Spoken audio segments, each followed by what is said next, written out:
പ്രമുഖ ഷിപ്പിംഗ് കമ്പനികളിലൊന്നായ Mediterranean shipping കമ്പനിയുടെ Chinook Lanka shipping service, Dammam King Abdul Aziz തുറമുഖം, ജുബൈൽ കൊമേഴ്ഷ്യൽ തുറമുഖം എന്നിവിടങ്ങളിൽ നിന്ന് ഔദ്യോഗികമായി ആരംഭിച്ചു. ഈ സർവീസ് സൗദിയുടെ കിഴക്കൻ തുറമുഖങ്ങളെ 16 പ്രാദേശിക അന്തർദേശീയ തുറമുഖങ്ങളുമായി നേരിട്ട് ബന്ധിപ്പിക്കും.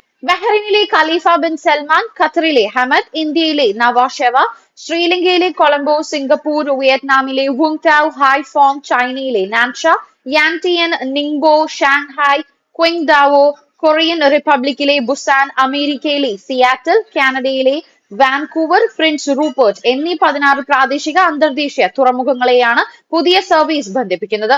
14,000 TEU വരെ ശേഷിയുള്ള സർവീസാണിത്.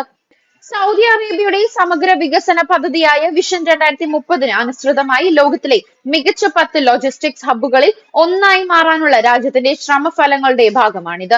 ദേശീയ ഗതാഗത ലോജിസ്റ്റിക്സ് പദ്ധതിക്ക് കീഴിൽ 2030 ആകുമ്പോഴേക്കും ഈ മേഖലയിൽ നിന്നുള്ള മൊത്തം ആഭ്യന്തര ഉൽപാദനം 6-ൽ നിന്ന് 10% ഉയർത്താനും ഇതിലൂടെ ലക്ഷ്യമിടുന്നു. 2024-ൽ സൗദിയിലെ വിവിധ തുറമുഖങ്ങളിലൂടെ 32 കോടി ടണ്ണിലധികം ചരക്ക് കൈമാറ്റം നടന്നു. കണ്ടെയ്നർ കയറ്റുമതി 28 ലക്ഷം TEU കവിഞ്ഞു.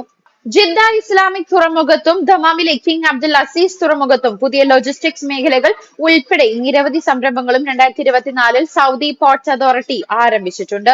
ഇതിൽ 290 കോടി സൗദി റിയാലിന്റെ സ്വകാര്യ നിക്ഷേപവുമുണ്ട്.